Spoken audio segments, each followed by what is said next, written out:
No vídeo de hoje, o Cânone das Escrituras, um fundamento seguro, texto escrito por Dan Betzer e publicado no jornal Mensageiro da Paz em abril de 1987.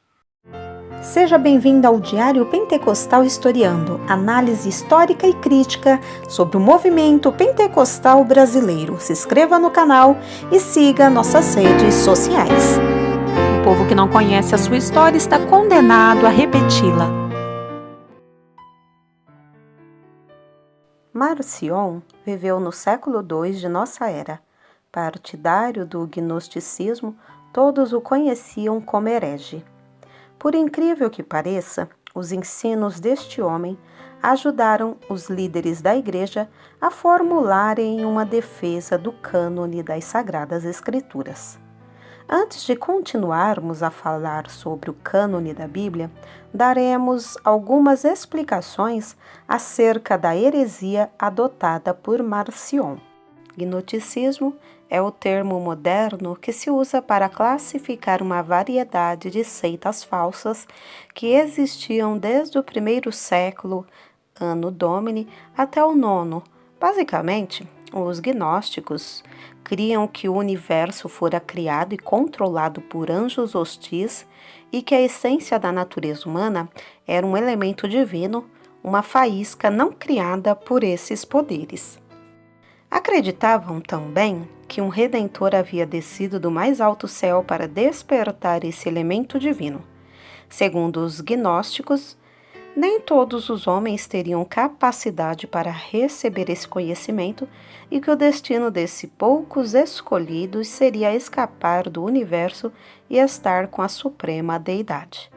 A partir do falso profeta Simão Mago, os gnósticos passaram a usar documentos que diziam ser escritos depois da ressurreição de Cristo em defesa de suas heresias. Suas teorias começavam com a narração da história da criação, como nos é relatada no livro de Gênesis, embora Jeová, aos seus olhos, fosse um anjo mau.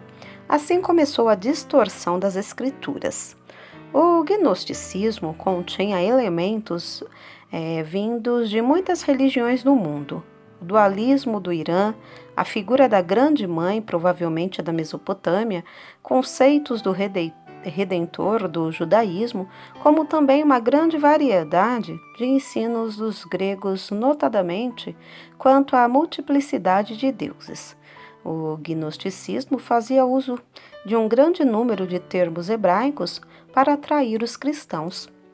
Assim, esta heresia engodava pessoas não enraizadas nas Escrituras e nos ensinos de Cristo. Havia quase tantas formas de gnosticismo quanto havia de hereges, cada uma com os seus erros doutrinários. No ano 138 Anno Domini, Marcion chegou a Roma, onde se tornou influente na Igreja. Como faziam seus companheiros gnósticos, mostrou publicamente sua descrença no Velho Testamento e em Jeová. Parece incrível, mas tais ensinos heréticos não foram identificados logo pelos fiéis. Mas, como sempre acontece, há pessoas que desejam ouvir qualquer novidade. Por esse motivo, Marcion foi recebido como profeta. Sem dúvida, ele dispunha de bastante carisma. Era uma personalidade que agradava o povo. Marcion estabeleceu seu próprio cânone, ou seja, a lista dos livros considerados por ele autorizados, que incluía o Evangelho de Lucas, os Atos dos Apóstolos e 10 epístolas paulinas. Devemos notar também que esse herege era um hábil homem de negócios e que ajudava financeiramente a Igreja Romana. Mas não demorou muito e os crentes não aguentaram mais suas estranhas doutrinas e seus ensinos antibíblicos. Ele foi expulso da igreja. Contudo, para alguma coisa Marcion serviu. Ele contribuiu indiretamente para a formação do próprio cânon. Diante de suas heresias, a Igreja viu-se forçada a dar atenção ao problema e estabelecer de uma vez por todas quais os livros que deveriam ser considerados canônicos, ou seja, quais as porções bíblicas que constituíam a autoridade em matéria de doutrina e prática. Todos perguntavam: quais os livros considerados realmente Palavra de Deus? A formulação dessa lista levou muito tempo e só foi determinada em 175 Anno Domini. Além do falso profeta Marcion, houve outro motivo para a formulação do cânone. Muitos dos cristãos, não obstante estarem dispostos a darem a vida pela causa do Mestre, eram muito exigentes. Dessa forma, eles precisavam saber que os livros contidos na Bíblia eram realmente inspirados pelo Espírito Santo. Os primeiros apóstolos já dormiam no Senhor e havia muita necessidade de ter registros que pudessem ser considerados autoridade. Mas em que base poderia um livro ser considerado parte integral da própria Bíblia? Muitas vezes, disse a prova protestante da canonicidade é a inspiração da Escritura. Em termos claros, isto significa que o protestante aceita que o seu cânone aqueles livros que ele crê serem inspirados por Deus. Portanto, esses livros têm que ser verdadeiros e dignos de confiança. Nesta questão, usamos a palavra inerrância, significando ser a Bíblia realmente a palavra de Deus, isenta, por conseguinte, de quaisquer erros. Costumamos dizer que nosso cânone não resultou de nenhuma decisão de quaisquer concílios eclesiásticos, porque os 66 livros de nossa Bíblia já eram reconhecidos como verdadeiros e inspirados por Deus muito antes das resoluções dos famosos conclaves. O cânone protestante inclui 39 livros do Antigo Testamento e 27 do Novo. O cânone da Igreja Católica Romana contém mais alguns livros e outras partes adicionais do Velho Testamento, incluindo 1º e 2º Esdras, Tobias, Judite, Sabedoria de Salomão, Eclesiástico, Macabeus e vários acréscimos aos livros de Esther, Daniel e etc. Os judeus recebem como autoridade os mesmos 39 livros do Antigo Testamento, como fazemos os protestantes. Este cânone foi formulado pelo menos 250 anos antes de Cristo. Com o Novo Testamento, tal não ocorre. O cristianismo sustenta há muitos séculos serem os 27 livros do Novo Testamento inspirados pelo Espírito Santo e autoridade em termos de fé e prática. Salientamos uma vez mais que toda doutrina precisa estar fundamentada nas Sagradas Escrituras para gozar da confiança da Igreja. Por conseguinte, os 66 livros do cânone protestante servem de base a toda a teologia que defendemos. Através da história, tem sido posto em dúvida. Contudo, em todos os casos, a palavra de Deus tem sido reafirmada.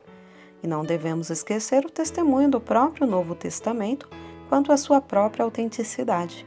Paulo arroga para si a autoridade apostólica, 1 Coríntios 9, versículo 1, 2 Coríntios 12, 11 e 12, e declara que suas cartas devem ser acatadas, 1 Coríntios 14, 37, 2 Tessalonicenses 13, 14.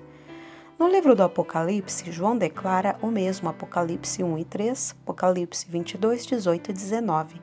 Pedro insiste em dizer que os escritos de Paulo têm origem na sabedoria de Deus, 2 de Pedro 13, 15. Judas considerava as palavras dos apóstolos as palavras do próprio Cristo, Judas 17, 18. Em 1 de Timóteo 5 e 18, Paulo cita os ensinamentos de Jesus como Escritura.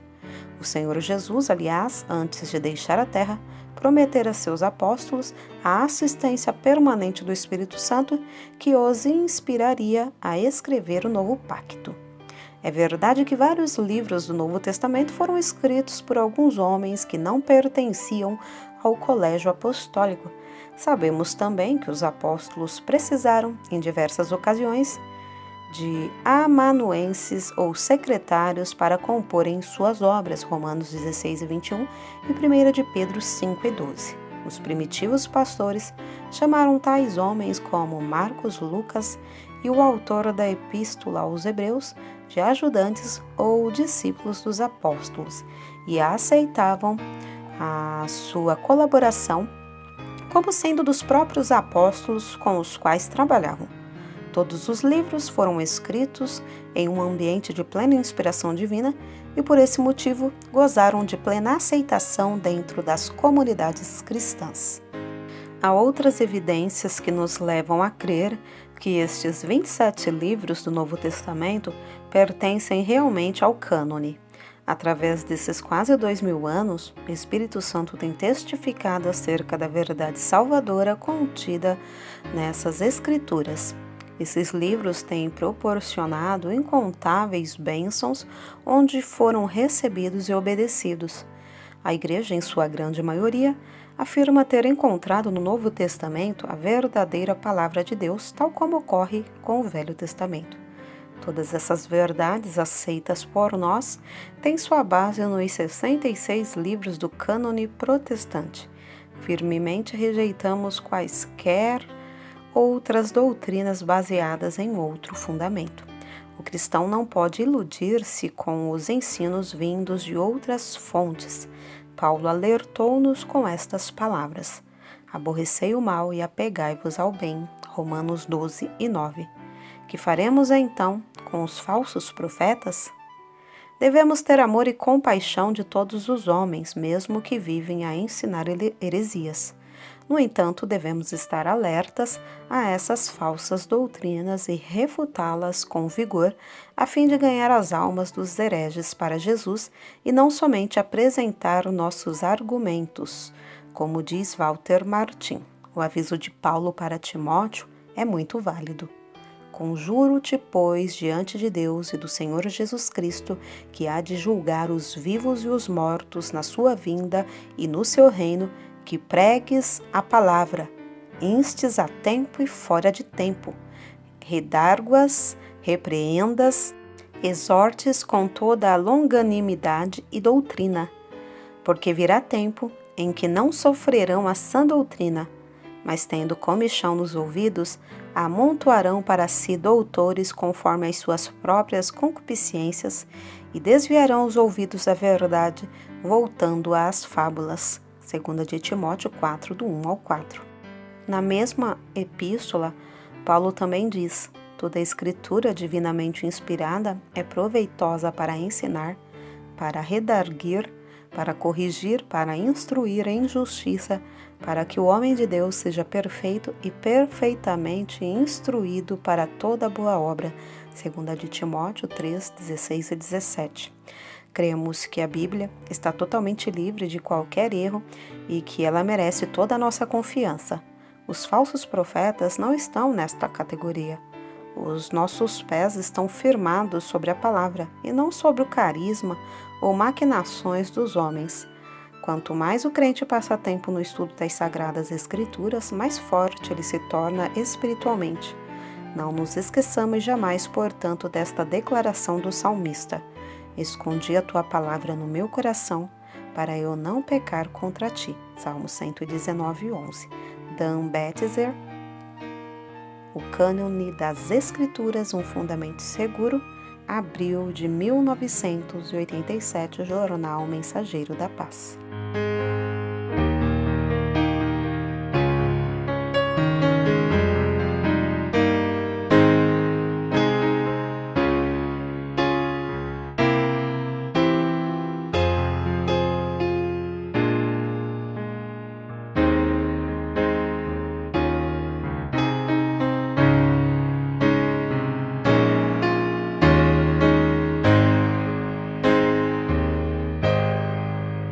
Porque nada podemos contra a verdade, senão pela verdade. Segunda carta aos Coríntios 13 e 8. Se você gostou do conteúdo deste vídeo, se inscreva no canal, deixe o seu joinha, compartilhe e ative o sininho para receber do YouTube as notificações dos novos vídeos.